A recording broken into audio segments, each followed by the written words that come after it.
ਸਿਆਸਤ, ਵਪਾਰ, ਖੇਡਾਂ ਤੇ ਫਿਲਮ ਜਗਤ ਦੇ ਨਾਲ ਦੇਸ਼ ਦੁਨੀਆ ਦੀ ਹਰ ਵੱਡੀ ਖਬਰ ਦੇ ਲਈ ਹੁਣੇ ਡਾਊਨਲੋਡ ਕਰੋ ਦੇਸ਼ ਦੀ number 1 news app Dainik Savera times.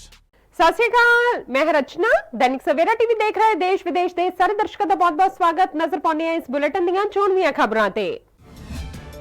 Amritsar 'ਚ ਕੋਰੋਨਾ ਵਾਇਰਸ ਦੇ ਇੱਕ ਹੋਰ ਮਰੀਜ਼ ਦੀ ਮੌਤ, ਕੁੱਲ ਮੌਤਾਂ ਦੀ ਗਿਣਤੀ ਹੋਈ 8। ਭਾਰਤ 'ਚ ਪਿਛਲੇ 24 ਘੰਟਿਆਂ 'ਚ ਕੋਰੋਨਾ ਵਾਇਰਸ ਦੇ 9851 ਨਵੇਂ ਮਾਮਲੇ ਆਏ ਸਾਹਮਣੇ, ਕੁੱਲ ਗਿਣਤੀ ਹੋਈ 2.25 ਲੱਖ ਤੋਂ ਪਾਰ। पीपीएससी ਵੱਲੋਂ ਸਤੰਬਰ 'ਚ ਲਈ ਜਾਵੇਗੀ ਸਿਵਲ ਸਰਵਿਸਿਜ਼ ਦੀ ਪ੍ਰੀਖਿਆ। ਪੀਸੀਐਸ ਤੇ ਪੀਪੀਐਸ ਸਮੇਤ ਕੁੱਲ 77 ਅਸਾਮੀਆਂ ਲਈ ਹੋਵੇਗੀ ਪ੍ਰੀਖਿਆ। ਅਤੇ ਕੋਰੋਨਾ ਵਾਇਰਸ ਕਾਰਨ ਹੁਣ ਸੰਸਦ 'ਚ ਨਹੀਂ ਜਾ ਸਕਣਗੇ ਸੰਸਦਾਂ ਦੇ ਪੀਏ ਤੇ ਹੋਰ ਮਹਿਮਾਨ। ਤੇ ਹੁਣ ਖਬਰਾਂ ਵਿਸਥਾਰ ਨਾਲ।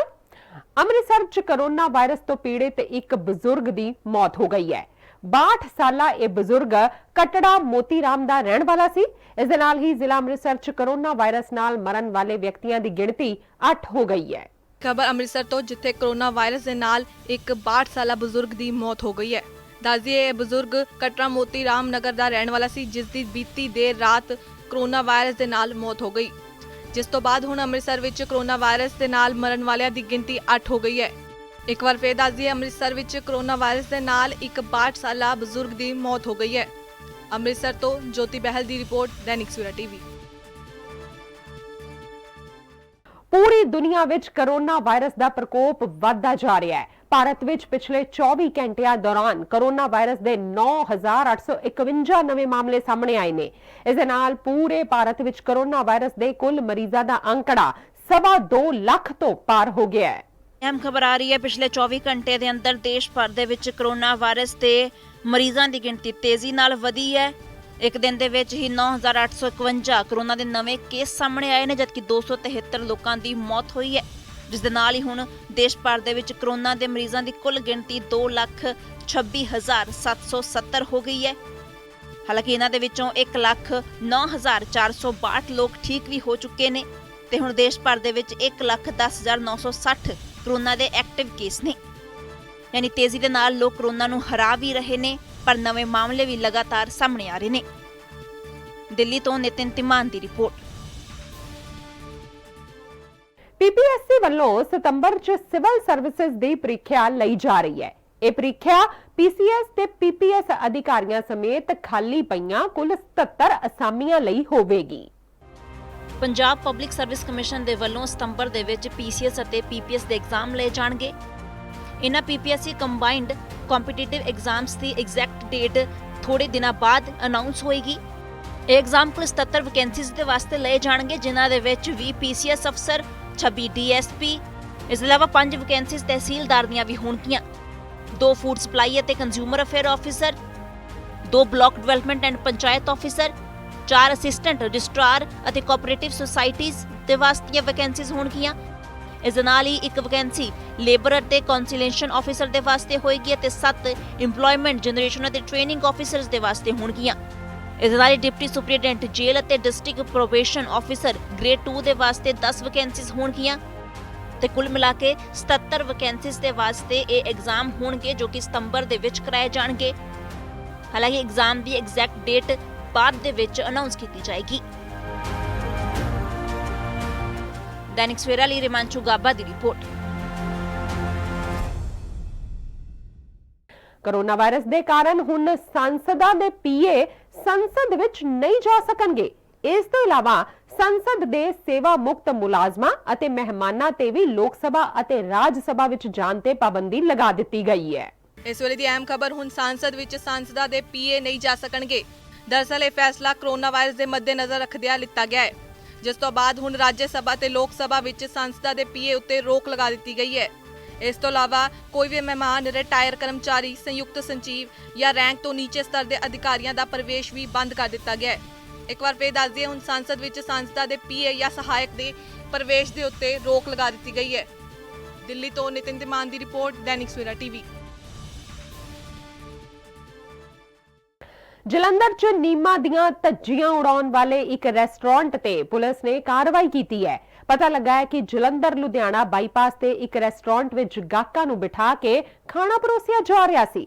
ਪੁਲਿਸ ਨੇ ਕਾਰਵਾਈ ਕਰਦਿਆਂ ਰੈਸਟੋਰੈਂਟ ਦੇ ਇੱਕ ਮੁਲਾਜ਼ਮ ਨੂੰ ਹਿਰਾਸਤ ਵਿੱਚ ਲੈ ਲਿਆ ਹੈ।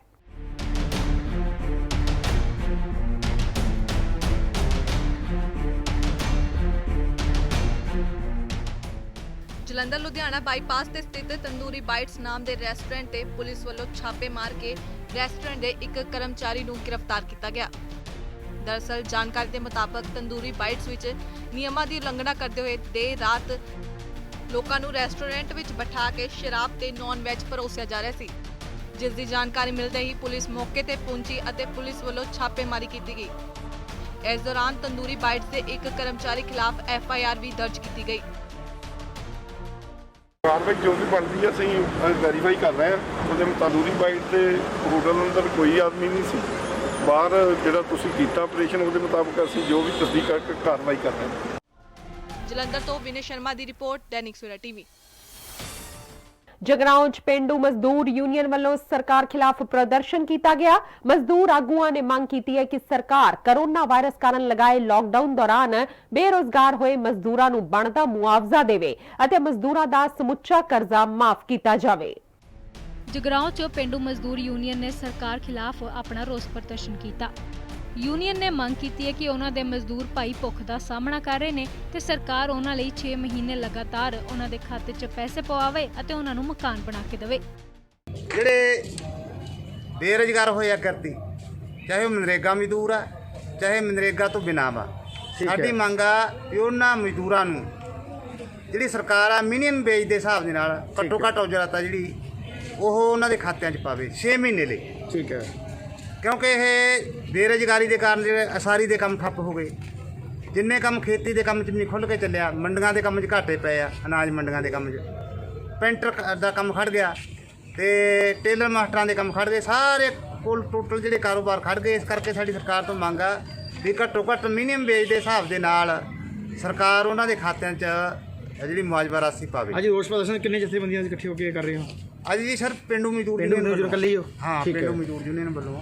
ਠੀਕ ਹੈ ਜੀ। ਤੇ ਇਸੇ ਤਰ੍ਹਾਂ ਸਾਡੀ ਮੰਗ ਆ ਹੋਰ ਕਿ ਜਿਹੜੇ ਸਰਕਾਰੀ ਕਰਜ਼ੇ ਆ, ਸਹਿਕਾਰੀ ਤੇ ਜਿਹੜੇ ਗੈਰ ਸਰਕਾਰੀ ਕਰਜ਼ੇ ਆ, ਚਾਹੇ ਉਹ ਬੀਬੀਆਂ ਨੇ ਗਰੁੱਪ ਬਣਾ ਕੇ ਲਏ ਆ, ਠੀਕ ਹੈ, ਚਾਹੇ ਉਹ ਜਿਹੜੇ ਹੈਗੇ ਆ ਪੇਂਡੂ ਧਨਾਡਾਂ ਦੇ, ਵੀ ਉਹ ਸਾਰੇ ਕਰਜ਼ੇ ਮਾਫ ਕੀਤੇ ਜਾਣ, ਰੱਦ ਕੀਤੇ ਜਾਣ ਸਮੁੱਚੇ ਕਰਜ਼ੇ। ਇਹ ਸਰਕਾਰ ਨੇ ਵਾਅਦਾ ਵੀ ਕੀਤਾ ਸੀ ਵੀ ਸਮੁੱਚੇ ਕਰਜ਼ੇ ਮਾਫ ਕਰਾਂਗੇ, ਪਰ ਉਹ ਕਰਜ਼ੇ ਮਾਫ ਨਹੀਂ ਕੀਤੇ। ਸਾਡੀ ਮੰਗ ਆ ਵੀ ਕਿਉਂਕਿ ਮਜ਼ਦੂਰਾਂ ਦੀ ਹਾਲਤ ਬਹੁਤ ਮਾੜੀ ਆ, ਉਹ ਕਰਜ਼ੇ ਮਾਫ ਕੀਤੇ ਜਾਣ।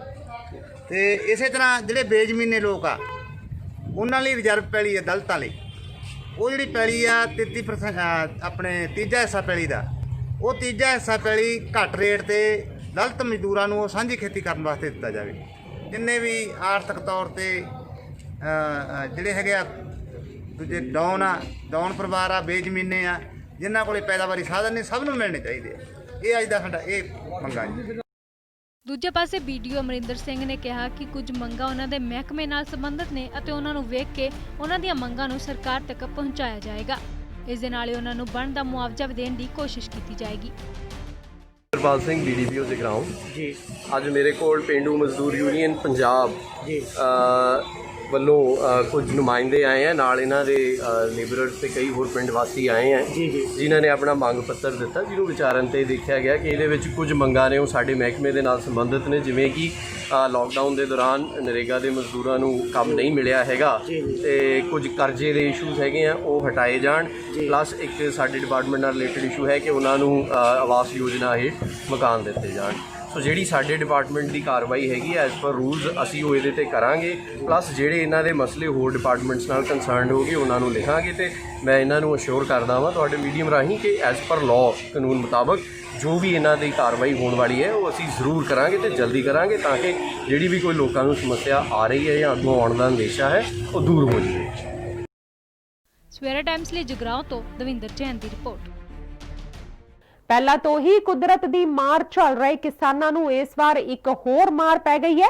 ਕਿਸਾਨਾਂ ਵੱਲੋਂ ਤਿਆਰ ਕੀਤੀ ਝੋਨੇ ਦੀ ਪਨੀਰੀ ਨੂੰ ਝੰਡਾ ਰੋਗ ਨੇ ਘੇਰ ਲਿਆ ਹੈ। ਕਿਸਾਨਾਂ ਦਾ ਕਹਿਣਾ ਹੈ ਕਿ ਉਹਨਾਂ ਨੇ ਖੇਤੀਬਾੜੀ ਵਿਭਾਗ ਤੋਂ ਬੀਜ ਲਿਆ ਕੇ ਹੀ ਪਨੀਰੀ ਤਿਆਰ ਕੀਤੀ ਸੀ। ਫਸਲ ਦੀ ਚੰਗੀ ਪੈਦਾਵਾਰ ਤੇ ਕਈ ਤਰ੍ਹਾਂ ਦੀਆਂ ਕੁਦਰਤੀ ਆਫਤਾਂ ਦੇ ਚੱਲਦਿਆਂ ਕਰਜ਼ 'ਚ ਡੁੱਬੇ ਕਿਸਾਨਾਂ ਤੇ ਇੱਕ ਹੋਰ ਝੰਡਾ ਰੋਗ ਨਾਮ ਦੀ ਮਾਰ ਪਈ ਹੈ। ਦੱਸਿਆ ਜਾ ਰਿਹਾ ਹੈ ਕਿ ਕਿਸਾਨਾਂ ਵੱਲੋਂ ਝੋਨੇ ਦੀ ਫਸਲ ਲਈ ਲਗਾਈ ਪਨੀਰੀ ਨੂੰ ਝੰਡਾ ਰੋਗ ਹੋ ਗਿਆ ਹੈ। ਕਿਸਾਨਾਂ ਦਾ ਕਹਿਣਾ ਹੈ ਕਿ ਉਹਨਾਂ ਨੇ ਬਾਜ਼ਾਰ ਦੀ ਬਜਾਏ ਐਗਰੀਕਲਚਰ ਵਿਭਾਗ ਵੱਲੋਂ ਬੀਜ ਲਿਆ ਸੀ, ਪਰ ਪਨੀਰੀ ਨੂੰ ਝੰਡਾ ਰੋਗ ਪੈਣਾ ਸ਼ੁਰੂ ਹੋ ਗਿਆ, ਜਿਸ ਨਾਲ ਉਹਨਾਂ ਦਾ ਕਾਫੀ ਨੁਕਸਾਨ ਹੋਇਆ ਹੈ ਤੇ ਝੋਨੇ ਦੀ ਲਾਵੀ ਵੀ ਲੇਟ ਹੋ ਰਹੀ ਹੈ। ਕਿਸਾਨਾਂ ਨੇ ਕਿਹਾ ਕਿ ਇਸ ਦੀ ਜਾਂਚ ਹੋਣੀ ਚਾਹੀਦੀ ਹੈ ਕਿ ਕਿਸਾਨਾਂ ਨੂੰ ਇਹ ਗਲਤ ਬੀਜ ਕਿਉਂ ਦਿੱਤੇ ਗਏ ਨੇ, ਜਿਸ ਕਰਕੇ ਉਹਨਾਂ ਦਾ ਨੁਕਸਾਨ ਹੋਇਆ। ਇਹ ਐਗਰੀਕਲਚਰ ਡਿਪਾਰਟਮੈਂਟ ਤੋਂ ਬੀਜ ਲਿਆ ਸੀਗਾ। ਜਦੋਂ ਮੈਂ ਉਹਨਾਂ ਨਾਲ ਜਾ ਕੇ ਸੰਪਰਕ ਕੀਤਾ, ਉਹਨਾਂ ਨੇ ਆਪਣੇ ਮਿੱਟੀ ਝਾੜਤੀ, ਗੋਂਗਲੋਂ ਤੋਂ ਮਿੱਟੀ ਝਾੜਤੀ ਵੀ ਉਹਨਾਂ ਨੇ ਆਖਿਆ ਵੀ ਇਹਦੀ ਬੁਨਿਆਦ ਖਤਮ ਹੋਣ 'ਤੇ ਆਈ ਆ। ਜਿਹੜਾ ਕਿੱਦਾਂ ਕਹਿੰਦੇ ਬੱਚਾ ਤਿਆਰ ਹੁੰਦਾ, ਜਵਾਨ ਹੁੰਦਾ, ਬੁਢੇਪੇ ਤੋਂ ਬਾਅਦ ਉਹਦਾ ਲਾਸਟ ਆ, ਕਹਿੰਦੇ ਉਸੇ ਤਰ੍ਹਾਂ ਬੀਜ ਦੀ ਵੀ ਨਾ ਇੱਕ ਟਾਈਮ ਆ, ਟਾਈਮ ਖਤਮ ਹੋਣ ਤੋਂ ਬਾਅਦ ਕਹਿੰਦਾ ਵੀ ਇਹਦਾ ਬੁਨਿਆਦ ਖਤਮ ਹੋ ਚੁੱਕੀ ਹੈ। ਇਹ ਗਾਂ ਇਸੇ ਤਰ੍ਹਾਂ ਹੀ ਸਾਲ 2 ਸਾਲ ਦੇ ਵਿੱਚ ਬਿਲਕੁਲ ਜ਼ੀਰੋ ਹੋ ਜਾਊਗਾ, ਜ਼ੀਰੋ ਲੈਵਲ ਤੇ ਚੱਲ ਜਾਊਗਾ। ਪਰ ਉਹਨਾਂ ਜੇ ਇਹ ਬੁਨਿਆਦ ਹੈਗੀ ਆ ਤਾਂ ਲੋਕਾਂ ਨੂੰ ਕਿਉਂ ਗੁੰਮਰਾਹ ਕਰਨ ਦੇ, ਕਿਉਂ ਬੀਜ ਦੇਣ ਡਿਆ? ਉਹਨਾਂ ਨੂੰ ਚਾਹੀਦਾ ਬੀਜ ਬੰਦ ਕਰ ਦੇਣਾ ਚਾਹੀਦਾ। ਜੇ ਕੋਈ ਨਵੀਂ ਵੈਰਾਈਟੀ ਹੈਗੀ ਤਾਂ ਦੇਣ, ਨਹੀਂ ਹੈਗੀ ਤੇ ਇਹ ਬੀਜ ਬਿਲਕੁਲ ਨਾ ਦੇਣ। ਤਾਂ ਉਹਨਾਂ ਨੇ ਆਪਣਾ ਪੱਲਾ ਝਾੜ ਲਿਆ, ਕਮਾਈ ਕਰਕੇ ਬਹਿ ਗਏ। ਤੇ ਲੋਕ ਕੀ ਕਰਨਗੇ ਹੁਣ ਜਿਨ੍ਹਾਂ ਨੇ ਪਨੀਰੀਆਂ ਬੀਜ ਲੀਆਂ? ਜੇ ਮੰਨ ਲਓ ਵੀ ਅੱਜ ਜਿਵੇਂ ਥਾਂ ਬਣਾਉਣ ਡਏ ਆ ਤਾਂ ਕਦੋਂ ਪਨੀਰੀ ਤਿਆਰ ਹੋਈ, ਕਦੋਂ ਲੱਗੀ? ਲੇਬਰ ਤਾਂ ਅੱਗੇ ਨਹੀਂ ਮਿਲਦੀ ਪਈ। ਕੀ ਲੱਗਦਾ ਸਾਨੂੰ ਪਿਛਲੇ 2 ਸਾਲ ਹੋਏ ਕਿ 3-4 ਕਿੱਲੇ ਅਸੀਂ ਉਦੋਂ ਵੀ ਵਾਇਆ ਸੀਗਾ। ਇਸ ਵਾਰ ਵੀ ਹੋਣਾ ਪਊ? ਇਹ ਪਨੀਰੀ ਹੁਣ ਛੱਡ ਦਿੱਤੀ, ਪਨੀਰੀ ਤੇ ਲਾਵਾਂਗੇ ਨਹੀਂ ਕੁਝ ਵੀ ਹੋਵੇ। ਜਿਹੜਾ ਮਾਰਕੀਟ ਵਿੱਚ ਵੀ ਆ ਰਿਹਾ ਉਹ ਠੀਕ ਆ ਰਿਹਾ। ਇਹਨਾਂ ਨੇ ਆਖਿਆ ਵੀ ਇਹਦੀ ਬੁਨਿਆਦ ਖਤਮ ਹੋ ਰਹੀ ਆ। ਕੀ ਲੱਗਦਾ ਵਾ ਜਿਹੜੇ ਇੰਨੇ ਕਿਸਾਨਾਂ ਨੇ ਲਾਇਆ ਹੋਊਗਾ ਪੂਰੇ ਪੰਜਾਬ 'ਚ, ਕਿੱਥੇ ਕਿੱਥੇ ਗਿਆ ਹੋਊਗਾ? ਇਹ ਤਾਂ ਡਿਪਾਰਟਮੈਂਟ ਨੂੰ ਪਤਾ ਨਾ ਹੁਣ ਕਿੰਨਾ ਕੁ ਬੀਜ ਵੇਚਿਆ, ਕਿੰਨਾ ਕੁ ਏਰੀਆ ਉਹਨੇ ਕਵਰ ਕੀਤਾ ਹੈਗਾ। ਇਹ ਉਹੀ ਜਾਣਦੇ ਆ ਨਾ।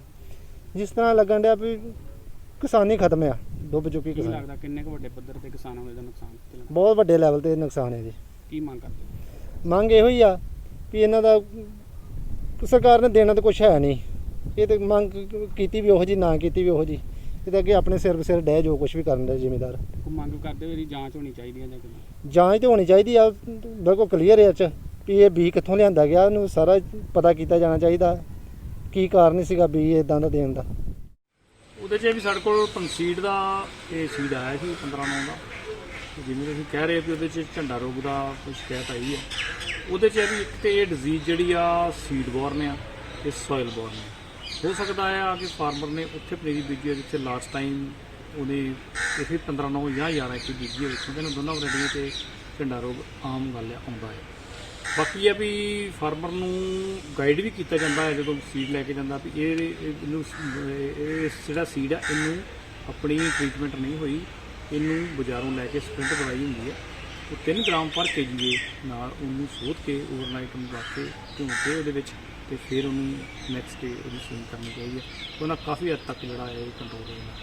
ਬਾਕੀ ਜਿੱਥੋਂ ਤੱਕ ਮਤਲਬ ਕਿ ਫਾਰਮਰ ਦੀ ਸ਼ਿਕਾਇਤ ਹੈ ਜਾਂ ਕਹਿ ਲਓ ਕਿ ਉਹਨਾਂ ਦੇ ਵਿੱਚ ਹੈ ਉਹ ਠੀਕ ਹੈ। ਅਸੀਂ ਇਹ ਪੰਸੀਡ ਨੂੰ ਮੰਗਾਇਆ, ਪੰਸੀਡ ਨੂੰ ਅਸੀਂ ਸੂਚਿਤ ਕਰ ਦਾਂਗੇ ਕਿ ਤੁਹਾਡਾ ਇਹਦੇ ਵਿੱਚ ਆਹ ਰੋਗ ਆਇਆ ਤੇ ਇਹ ਤੋਂ ਖਿਆਲ ਰੱਖਣਾ। ਇਹਦਾ ਹੱਲ ਕੀ ਹੈ ਜੀ? ਹੁਣ ਹਾਲੇ ਤਾਂ ਇਹੋ ਹੀ ਆ ਕਿ ਜਿਹੜੇ ਹੁਣ ਬੂਟੇ ਵਿੱਚ ਨਿਕਲ ਆਏ ਆ ਵਿਰਲੇ ਵਿਰਲੇ ਕਿਤੇ ਉਹਨਾਂ ਨੂੰ ਤੇ ਉਹ ਕੱਢ ਕੇ ਤਾਂ ਨਸ਼ਟ ਕਰ ਦੇਣ।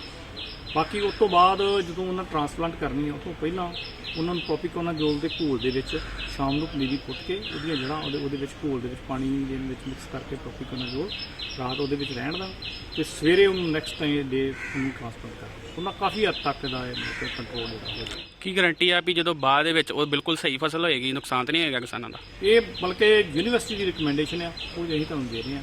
ਬਾਕੀ ਉਹ ਕਿਸੇ ਹੱਦ ਤੱਕ ਉਹ ਸੀਡ ਦੇ ਵਿੱਚ ਜਾਂ ਸੋਇਲ ਦੇ ਵਿੱਚੋਂ ਹੋਰ ਆ ਸਕਦੀ ਆ, ਉਹਦੇ ਬਾਰੇ ਆਪਾਂ ਤਾਂ ਕੁਝ ਨਹੀਂ ਕਹਿ ਸਕਦੇ। ਪਰ ਕਾਫੀ ਹੱਦ ਤੱਕ ਜਿਹੜਾ ਆ ਉਹ ਇਹਦਾ ਕੰਟਰੋਲ ਇਹੋ ਹੀ। ਕੋਈ ਮੁਆਵਜ਼ਾ ਇਹਦੇ ਸਬੰਧ 'ਚ ਮਿਲ ਸਕਦਾ ਜੇ ਕਿਸਾਨ ਨਹੀਂ ਲਾਉਣਾ ਚਾਹੁੰਦੇ? ਮੁਆਵਜ਼ਾ ਤੇ ਮਤਲਬ ਕਿ ਆਪਾਂ ਦੇ ਕੋਈ ਸਾਡੇ ਤੇ ਹੱਥ ਵਸ ਨਹੀਂ। ਕੁਛ ਇਹ ਆ ਵੀ ਪੰਸੀਡ ਕੋ ਆਇਆ, ਪੰਸੀਡ ਨੂੰ ਹੀ ਇਹ ਲਿਖ ਦੇਵਾਂਗੇ ਵੀ ਆਹ ਤੁਹਾਡੀ ਸ਼ਿਕਾਇਤ ਹੋਈ ਹੈ।